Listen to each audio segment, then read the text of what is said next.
Halo, pernah nggak sih Anda masuk kamar tapi langsung blank gitu, lupa mau ambil apa? Heeh, atau ketemu orang, "Wah, ini muka kenal banget nih, tapi namanya siapa ya? Aduh, nggak inget sama sekali." Nah iya kan? Itu pengalaman yang, bikin gemes ya kadang-kadang. Sering banget kejadian kayak gitu ya.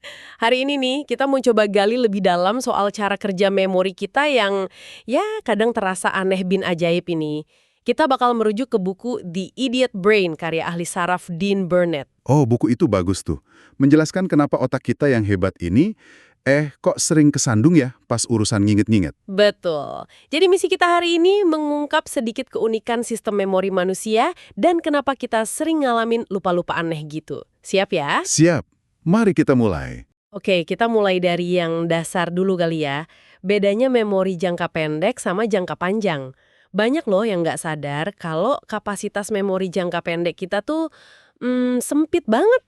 Ya, tempat kita ngolah info secara sadar itu ya, dulu kan bilangnya 7 item, tapi riset baru. Nah, itu dia. Riset baru malah bilang mungkin cuma sekitar 4 item aja gitu. Dikit banget kan? Makanya ada trik kayak chunking itu ya, ngelompokin info biar muat lebih banyak. Betul. Nah, kapasitas yang terbatas ini nih salah satu biang keroknya kenapa kita bisa lupa tujuan pas jalan ke ruangan lain gitu ya. Tepat sekali. Memori jangka pendek itu sifatnya kayak tulisan di pasir pantai kali ya.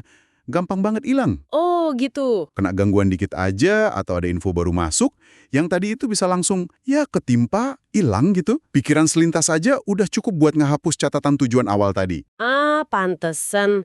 Jadi kayak papan tulis mental yang gampang kehapus gitu ya. Makanya info baru yang nggak langsung penting banget kayak nama orang pas baru kenalan, itu gampang banget hilang ya. Betul. Ini ngejelasin kenapa ngingat nama itu seringkali lebih susah daripada ngingat wajah. Wajah kan visual ya, banyak fiturnya, banyak kaitannya di otak. Iya sih, wajah lebih berkesan gitu ya visualnya. Nah, kalau nama seringnya kan cuman ya rangkaian bunyi aja gitu. Arbitrer, nggak ada makna intrinsik atau kaitan emosi kuat pas pertama dengar, kecuali mungkin pertemuannya spesial banget ya. Atau kita usaha banget ngulang-ngulang namanya ya. Nah, iya. Perlu usaha aktif biar kesimpen. Di sini juga ada beda penting nih, antara mengenali atau familiaritas sama mengingat kembali atau recall. Oh, beda ya itu. Gimana tuh bedanya? Beda. Mengenali wajah itu ibaratnya otak kita ngasih notif, data ini udah pernah masuk nih. Kayak di komputer ada notif, file sudah ada. Oke, oke. Tapi itu belum tentu kita bisa buka filenya buat lihat detailnya. Kayak nama atau kapan ketemunya. Nah, kalau recall, itu beneran ngambil detailnya dari memori. Makanya kita bisa ngerasa kenal muka, tapi lupa namanya. Wah, masuk akal banget. Itu menjelaskan perasaan, siapa ya namanya yang sering muncul itu. Menarik. Tapi ada lagi nih yang lebih bikin kaget dari buku ini. Apa tuh? Katanya memori kita itu bukan kayak rekaman video loh, nggak akurat gitu. Malah otak kita itu katanya aktif ngubah-ngubah ingatan. Oh iya, seringkali biar kita kelihatan lebih bagus gitu ya dalam ceritanya. Bias egosentris itu ya. Nah, iya, itu istilahnya. Jadi kita cenderung tanpa sadar ngedit memori biar peran kita kelihatan lebih penting. Misalnya pas rapat gitu, kita ingatnya ide kita yang paling keren, padahal mungkin biasa aja. Mm-mm.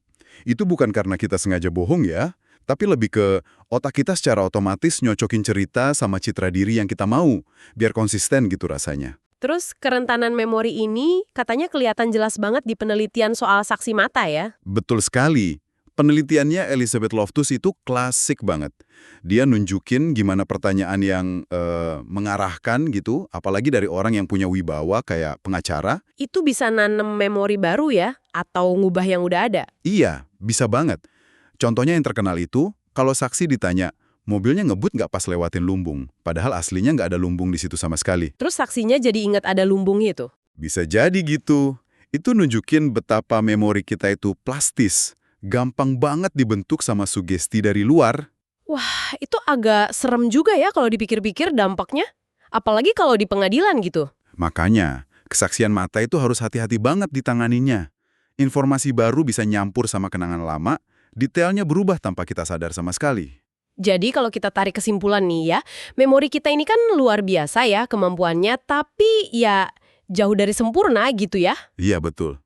Keunikannya itu, kayak kapasitas jangka pendek yang mini tadi, terus sifatnya yang rekonstruktif, itu ngejelasin banyak frustrasi kita sehari-hari soal lupa ini, lupa itu. Memori kita lebih fleksibel, lebih subjektif, dan ya kadang bias juga ternyata ya. Heeh. Tapi penting nih, memahami kelemahan ini bukan buat nyalain otak kita loh ya. Justru sebaliknya. Maksudnya gimana tuh? Ya, kita jadi bisa lebih menghargai betapa kompleks dan adaptifnya sistem memori ini. Mungkin kita bisa lebih, maklum gitu ya, kalau diri sendiri atau orang lain suka lupa. Itu bukan berarti bodoh atau gimana, tapi emang, ya begitu cara kerja otak manusia. Benar juga ya, bisa lebih berempati jadinya. Nah, sebagai penutup nih, mungkin ada satu pemikiran buat Anda renungkan di rumah. Silahkan. Kalau memori kita ini yang jadi dasar kita ngebentuk identitas, ngebangun pemahaman kita soal masa lalu, ternyata sifatnya serapuh dan segampang itu diubah, seberapa akurat sih sebenarnya pandangan kita terhadap pengalaman dan sejarah pribadi kita masing-masing? Pertanyaan bagus itu. Sesuatu buat dipikirin lebih lanjut ya. Betul. Sesuatu untuk direnungkan. Oke deh, sampai di sini dulu pembahasan mendalam kita kali ini. Sampai jumpa lagi.